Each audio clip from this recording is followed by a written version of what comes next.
Good morning dear students, কেমন আছেন আপনারা? আশা করি আপনারা সবাই সুস্থ আছেন। আজকের অনলাইন ক্লাসে আমি আপনাদের সায়ন স্যার স্বাগত জানাই। আজকে আমরা ফিন্যান্সের অর্থের সময় মূল্যের আরও একটি লেকচার নিয়ে হাজির হয়েছি।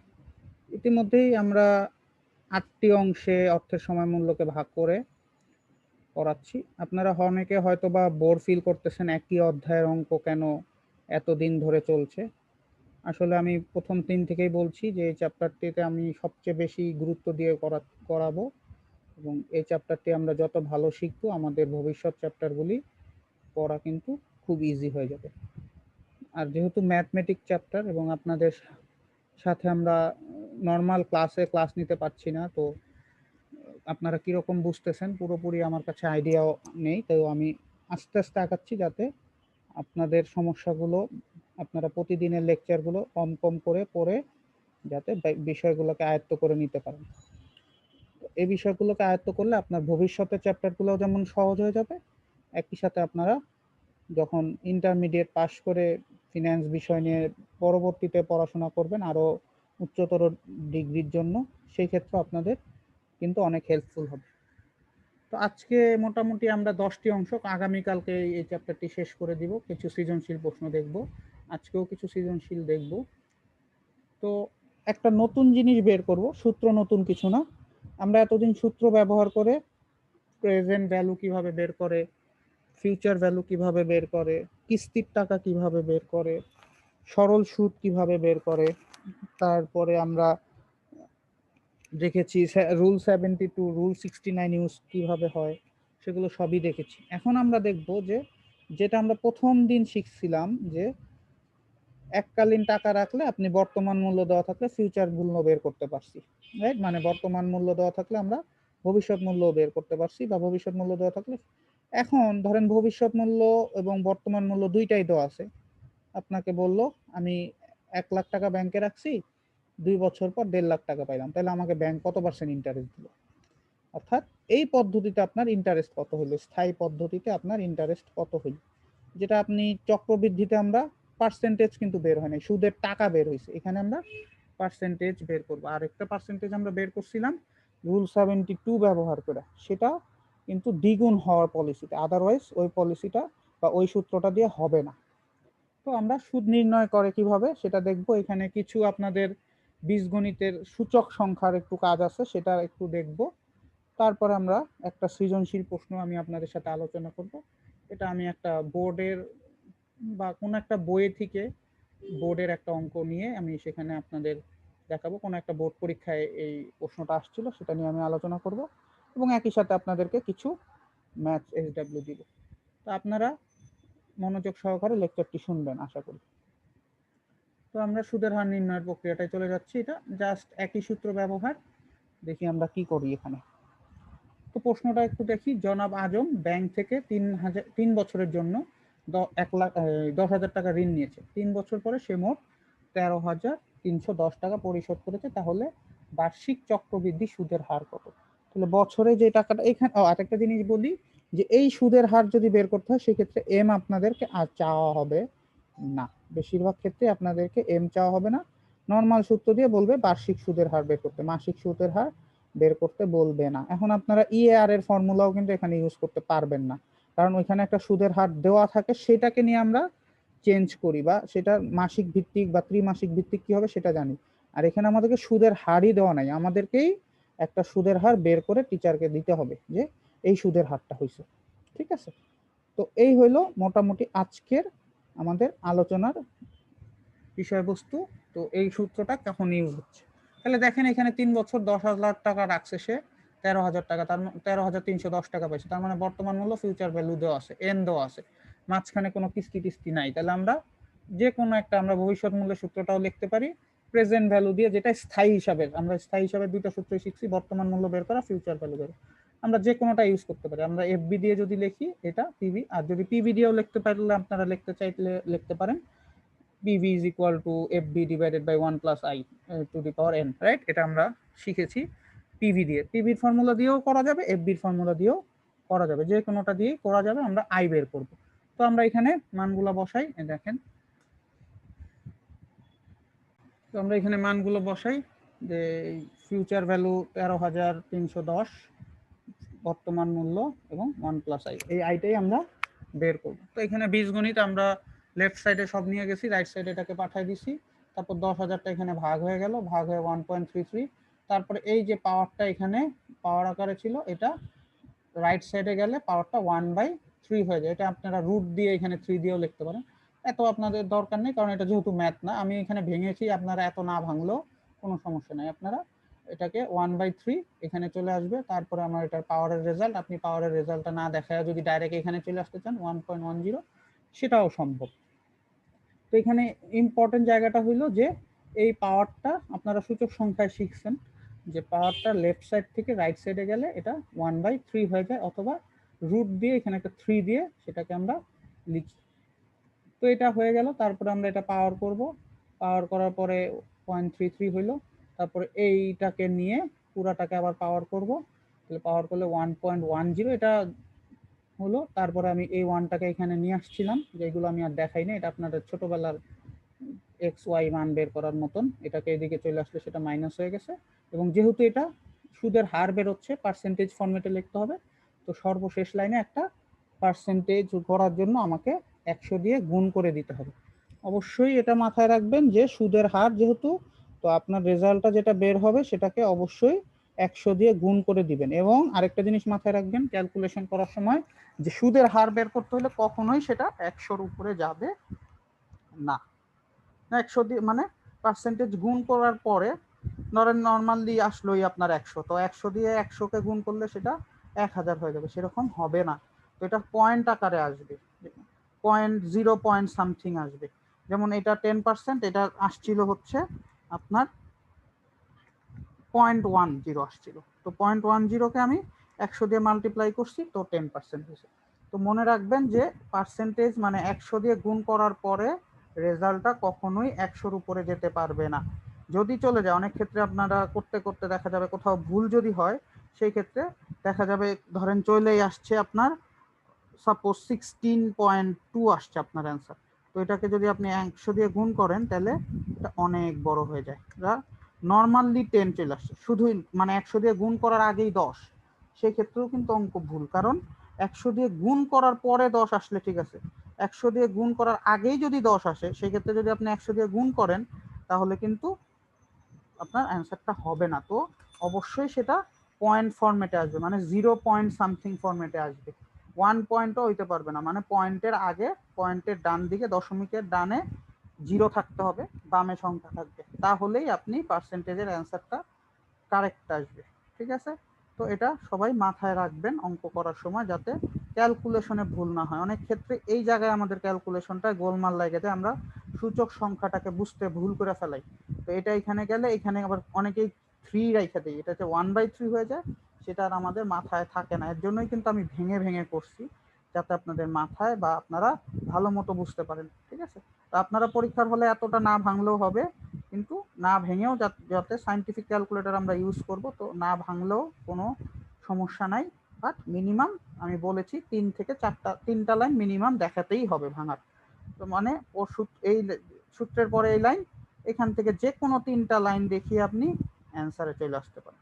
তো কিন্তু এখন আবার যদি আপনি বলেন যে স্যার আমি এই প্রথম লাইন লিখবো, তারপরে এসে এই লাইন লিখবো, তারপরে এসে এই লাইন লিখবো, তাহলে দেখেন একটু বেখাপ্পা হয়ে যেতেছে, তাই না? তো চেষ্টা করবেন যে আরেকটু 2-1টা বেশি লাইন লিখে শেষ করতে, বা এটার পরে এটা লিখলেন, তারপরে আপনি এটা লিখলেন, তারপরে এটা লিখলেন, তাও টিচার কোনো, এখন তো এইখান এটা লিখলেন, তারপরে এটা লিখলেন, তারপরে আবার এখানে হচ্ছে জাম্প বেশি করে চলে আসলেন। জাম্প করলে একবারে জাম্প করেন, যে এখান থেকে এখান, আবার এখানে 2বার জাম্প করার দরকার নেই, আপনি এখান থেকে 2টা 3টা নেন, তারপরে একবারে 3টা বাদ দিয়ে এটা লেখেন, সমস্যা নেই। কিন্তু এখানে একটা লেখা 3টা বাদ দিয়ে এটা লিখলেন, আবার 2টা বাদ দিলেন, সেক্ষেত্রে সেরকম না করে জাম্পটা একবারে জাম্প দেন, একবারে 3টা 4টা লাইন কাটেন, কম লেখেন। ভেঙে আর ভেঙে ভেঙে করতে গেলে অনেক সময় লাগবে, তার জন্য এত ভাঙার প্রয়োজন নেই আপনাদের। তো এই হলো আমাদের সুদের হার নির্ণয়। তো এটা একটা বোর্ড পরীক্ষার প্রশ্ন, আমি জাস্ট ওইটাই একটা স্ক্রিনশট এখানে দিয়ে আপনাদেরকে অঙ্কটা করে দিয়েছি। আমি আর খটা করি নাই, কারণ ক খ আপনার থিওরিটিক্যাল আপনারা জানেন। তো আমি গ ঘটা নিয়ে এখানে আলোচনা করেছি। তো ক খতে আপনারা চক্রবৃদ্ধিকরণ কি সেটা আপনারা থিওরি বই পড়ে বা আমরা ক্লাস লেকচারগুলোতেও ফলো করলে পেয়ে যাবেন। তারপর রুল 72 কি বুঝাই, আমরা টাকা বার্ষিক কিস্তিতে যদি ডাবল হয় তখন আমরা রুল 72 ইউজ করি। এখানে আপনারা ফর্মুলা দুইটাও লিখে দিতে পারেন যে রুল 72 যদি আমরা সুদ বের করতে চাই কি ফর্মুলা, রুল 72 এন বের করতে চাইলে কি ফর্মুলা, দুইটা বা তিনটা লাইন লিখলেই হয়ে যাবে। এবং ফার্স্টের ক নাম্বারের জন্য একটা লাইন টু দা পয়েন্ট একদম লিখতে হবে, চক্রবৃদ্ধিকরণ কাকে বলে। অনেক কথা লেখার কোনো দরকার নাই। চক্রবৃদ্ধিকরণ কি, জাস্ট এই একটা লাইন একটা সেন্টেন্সের মধ্যেই প্রকাশ করে দেবেন, ঠিক আছে। তো আমি সেটা নিয়ে আর লিখি নাই। তো আশা করব আপনারা ক আর খ এর অ্যান্সারটা আপনারা বই থেকে দেখে নেবেন, বা আমার লেকচারগুলো যদি একটু মনোযোগ দিয়ে শুনে থাকেন ওখান থেকেও আপনারা পেয়ে যাবেন চক্রবৃদ্ধিকরণ কি আমি বলেছি লেকচারগুলোর মধ্যে। আর রুল 72 তো আপনাদের একটা ম্যাথই করছেন, তো সেখানেও আপনারা পেয়ে যাবেন। তো আমরা গ নাম্বারটায় যাই, আমরা এখন প্রশ্নটা পড়ি। তো প্রশ্ন নাম্বার কি বলছে দেখি, যে উদ্দীপকে উল্লেখিত মিসেস রাফার গৃহীত ঋণের বার্ষিক কিস্তির পরিমাণ নির্ণয় করে। তাহলে রাফা কি করছিল, সম্প্রসারণের জন্য ঢাকা ব্যাংক থেকে 12% বার্ষিক কিস্তিতে এত টাকা ঋণ নেয়। ঋণের টাকা বার্ষিক কিস্তিতে আগামী 5 বছর ধরে তিনি পরিশোধ করবেন। ম্যানেজারকে অবহিত করেন যে বার্ষিক কিস্তিতে অর্থ পরিশোধ করতে সম্মতি হন। তাহলে আমরা কিস্তির পরিমাণ বের করবো। তাহলে আজকে 4 লাখ টাকা নিছে, তো আমরা পিভি এর ফর্মুলায় যাব, রাইট, বর্তমান মূল্য দেওয়া আছে। আর যেহেতু বার্ষিক 12%, তো কোনো এম দরকার নাই, তো আমরা পিভি এর ফর্মুলাটা লিখলাম। বছরের লাস্টে দেয়, কিছু বলা নাই শুরুতে, তো আমরা লাস্টের ফর্মুলাটা ইউজ করলাম। দেখছেন আমি কিন্তু প্রশ্ন পড়ে পড়েই সূত্র বানায় ফেলতে পারি।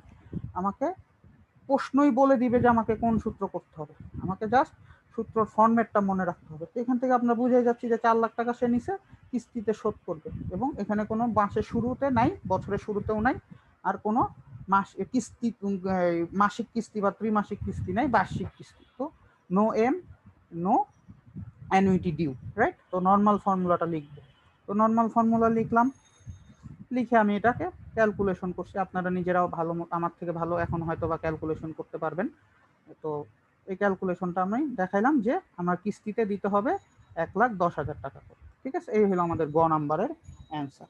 তো আপনারা নিচে একটু লিখতে পারেন যে উদ্দীপকেও মিসেস রাফা গৃহীত ঋণ বার্ষিক পরিমাণ হবে এত টাকা, লিখলেও হয়, আমরা না লিখলেও এর জন্য কোনো মার্কস কাটা হয় না, বাট লিখে দিলে দেখতে সুন্দর, খাতাটা একটু সুন্দর দেখে, এই আর কিছুই না। তো আপনারা চাইলে লিখবেন।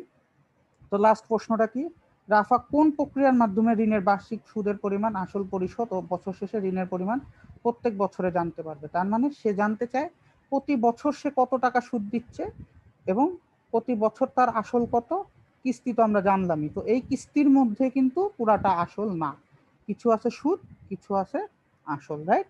তো প্রতি বছর সে কত টাকা সুদ দিছে, কত টাকা আসল দিছে এই টাকার ভিতরে, সেটা আমরা কি থেকে জানতে পারি, ইয়েস আমরা জানতে পারি যদি আমরা ঋণ সূচি করি, ঋণ পরিশোধ সূচি অথবা লোন অ্যামোর্টাইজেশন চার্ট।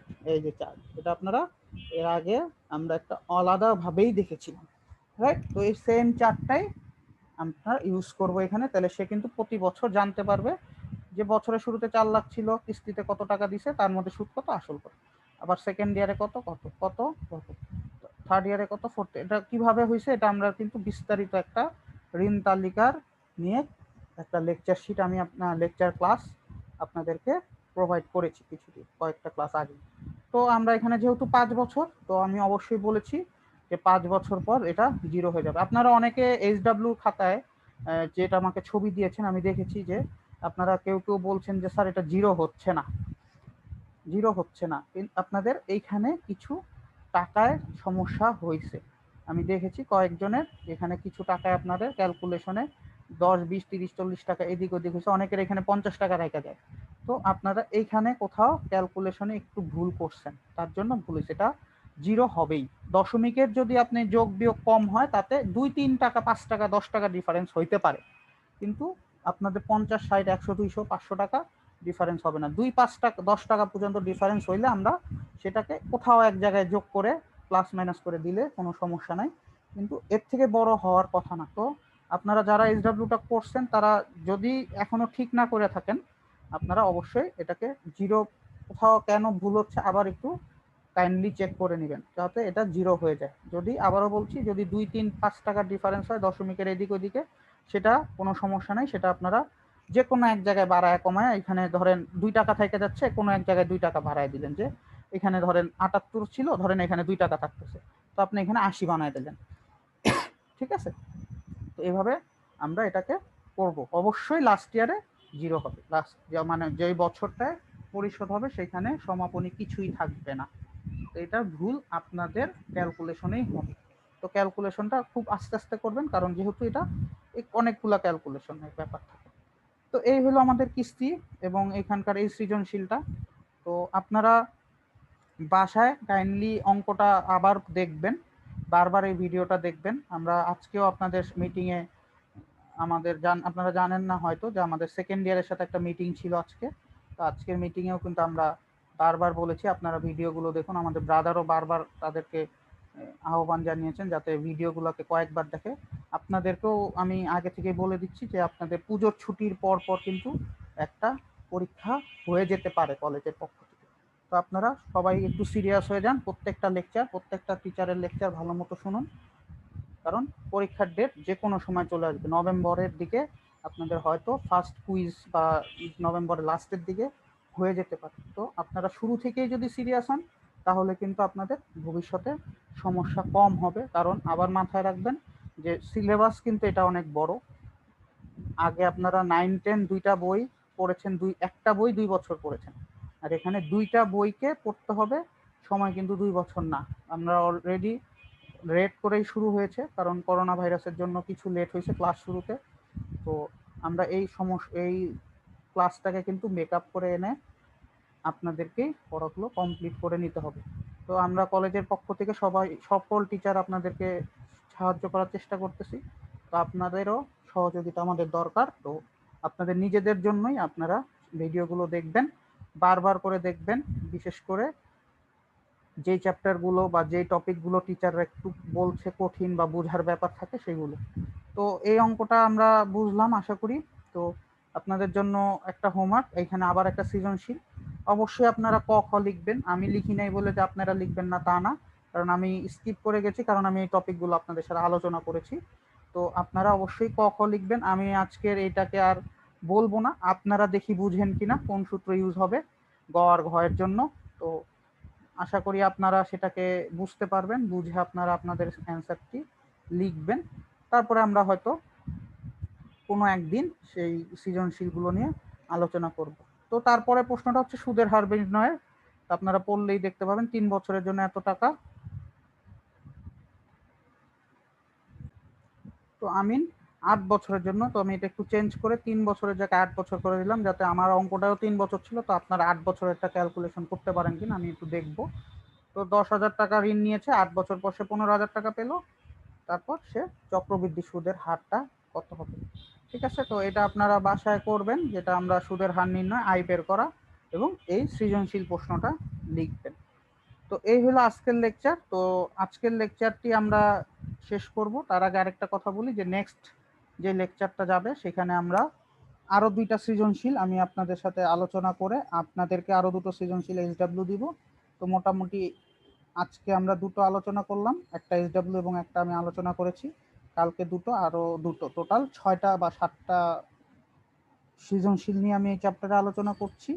তো এই 7টা বা 8টা সৃজনশীল আপনারা সবাই মনোযোগ সহকারে ক্লাসগুলোকে বারবার করে দেখুন। আবারও বলছি, আপনাদের কুইজ পরীক্ষা যদি হয় তো এই চ্যাপ্টারটা কিন্তু খুবই গুরুত্বপূর্ণ আকারে থাকবে। যারা এই চ্যাপ্টারটা ভালো রেজাল্ট করতে পারবেন তারা ধরে নেবেন ফিন্যান্সে বোর্ড পরীক্ষা একটা ভালো রেজাল্ট আপনারা ফার্স্ট পেপারে অবশ্যই পাবেন, কারণ এখান থেকে বোর্ডে 2টো প্রশ্ন সাধারণত থাকবেই, 2টো প্রশ্ন হয়ে থাকে এই চ্যাপ্টারে। তো সবাইকে ধন্যবাদ, সবাই ভালো থাকুন, সাবধানে থাকুন।